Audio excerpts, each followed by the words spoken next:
바울은 스데반의 통천한 최후의 기도를 잊을 수가 없었습니다. 주여, 이 죄를 저들에게 돌리지 마옵소서. 성령께서는 바울의 회심을 위해 여러 해 동안에 걸쳐 그 무대를 만드셨습니다. 눈을 멀게 한 그 빛은 마침내 젊은 박해자의 심장에 불을 붙였습니다. 그리고 이 불은 그의 가슴 속에서 일생토록 꺼지지 않고 타올랐습니다. 기적은 이글거리는 정오의 태양 아래서 일어났습니다. 바울은 메시아적 영광과 위엄 속에 계신 예수님을 보았습니다. 이것은 단순히 바울 개인의 주관적 환상이 아니었습니다.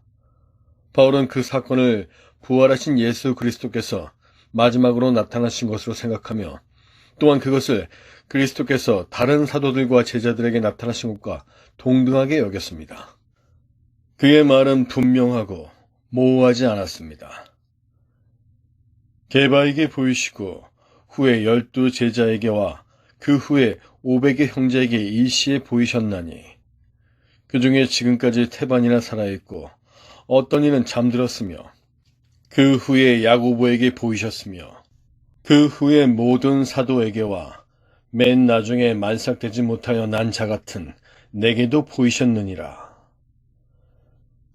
그것은 환상이 아니라 부활 승천하신 예수께서 실제로 나타나신 것이었습니다. 바울은 즉각 예수님이 사기꾼이 아니라는 것을 확신하게 되었습니다.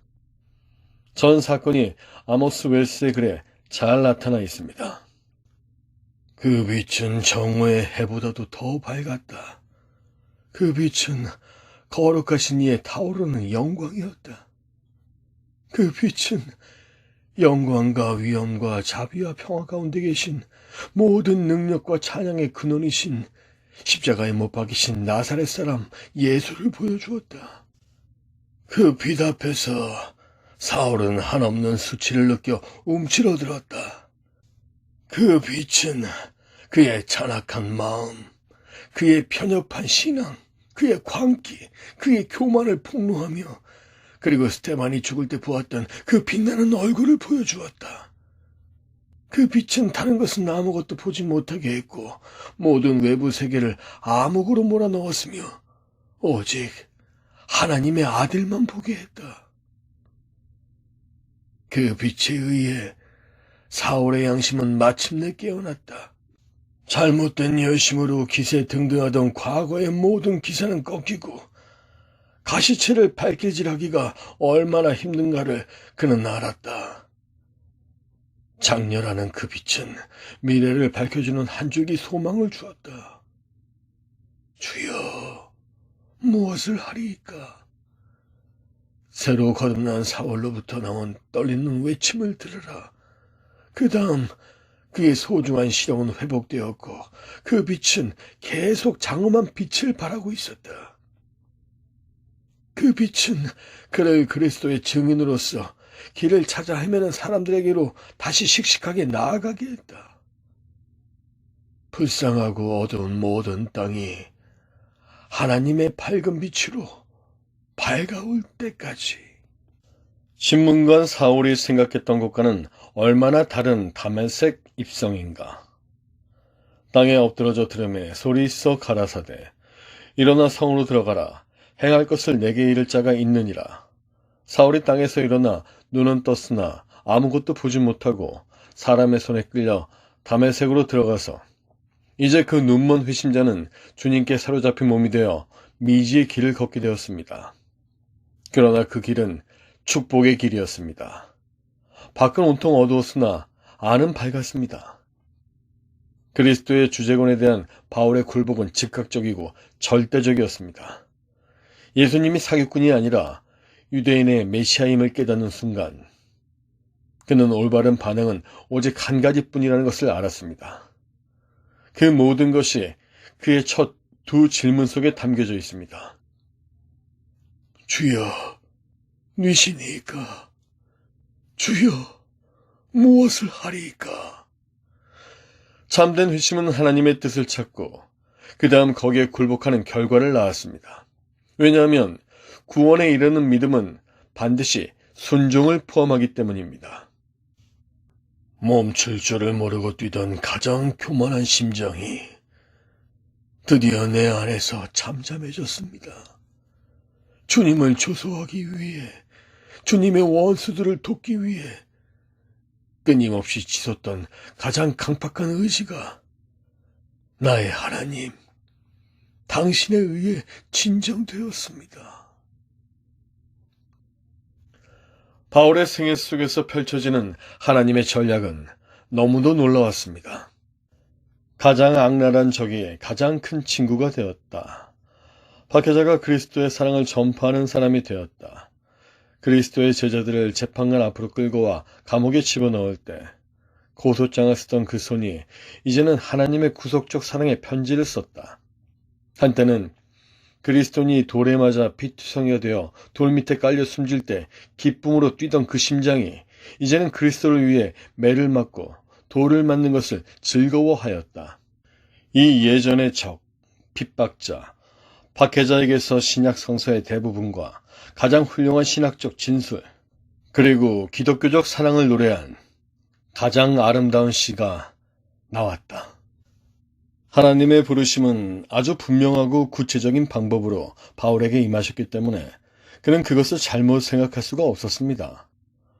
바울이 눈이 먼 채 다메섹에 있는 동안 아나니아가 하나님으로부터 받은 메시지를 전하기 위해 바울에게 왔습니다. 바울이 시력을 회복한 직후 아나니아가 그에게 말했습니다.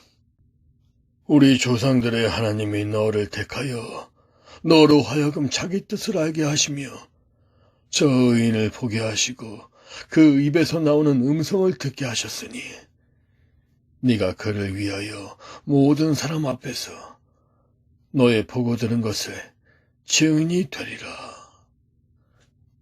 그 후에 바울은 예루살렘으로 돌아와 성전에서 기도하는 가운데 비몽사몽간에 주님을 배웠습니다. 주님은 바울에게 말했습니다. 속히 예루살렘에서 나가라. 저희는 네가 내게 대하여 증거하는 말을 듣지 아니하리라. 떠나가라.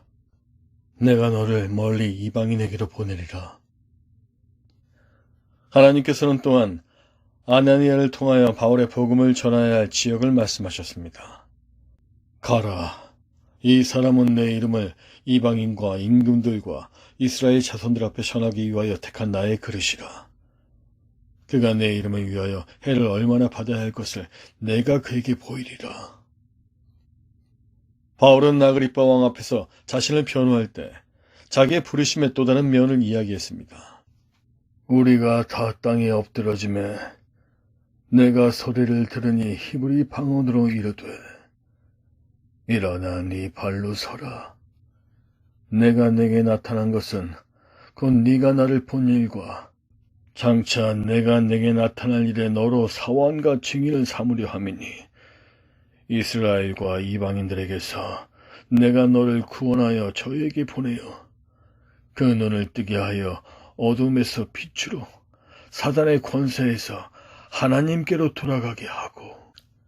바울은 그리스도인의 생활을 시작할 때부터 자신이 하나님의 계시를 전하기 위해 선택된 도구라는 것을 알고 있었을 뿐만 아니라 또한 그의 장래를 위한 하나님의 계획에 대해서도 전반적인 개념을 가지고 있었습니다.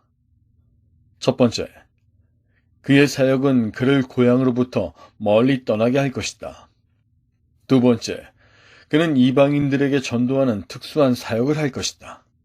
세 번째, 이 사역은 그로 하여금 큰 고난을 겪게 할 것이다.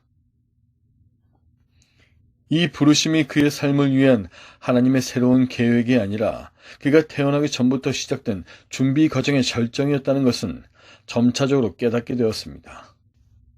이것은 오늘날에도 동일합니다. 어떤 사람이 선교사로서 부르심을 받는 것은 그의 생을 위한 하나님의 새로운 계획이 아닙니다. 그것은 하나님께서 그를 세상에 태어나게 하신 본래 목적을 깨닫는 것입니다. 주님께서는 제자들에게 그의 나라에서 리더십의 임명은 하나님의 주권에 속한다고 말씀하셨습니다. 내 좌우편에 앉는 것은 나의 줄 것이 아니라 누구를 위하여 예비되었는지 그들이 얻을 것이니라. 바울도 이것을 알고 있었습니다. 그러나 그를 위한 하나님의 계획을 구체적으로 이해하게 되는 데는 시간이 걸렸습니다. 바울은 거의 전적으로 이방인에게만 전념하게 된 것은 유대인들이 그의 메시지를 끊임없이 거부한 이유였습니다. 고린도에서의 그의 경험이 하나의 전환점이 되었습니다. 바울이 하나님의 말씀에 붙잡혀 유대인들에게 예수는 그리스도라 밝히 증거하니 저희가 대적하여 회방하거늘 바울이 옷을 떨어 가로되 너희 피가 너희 머리로 돌아갈 것이요 나는 깨끗하니라. 이후에는 이방인에게로 가리라 하고. 바울의 부르심은 회심 후 여러 해가 지나 그가 1년 동안 봉사했던 안디옥 교회에 의해 확증되었습니다. 안디옥 교회의 지도자들이 금식하며 기도하고 있을 때 성령께서 그들에게 말씀하셨습니다. 내가 불러시키는 일을 위하여 바나바와 사울을 따로 세우라.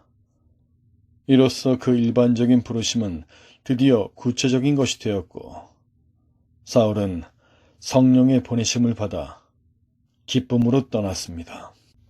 그리하여 주님의 지상 사명의 성취와 전 세계적인 선교 사역을 위한 중요한 첫발을 무사히 내디게 되었습니다.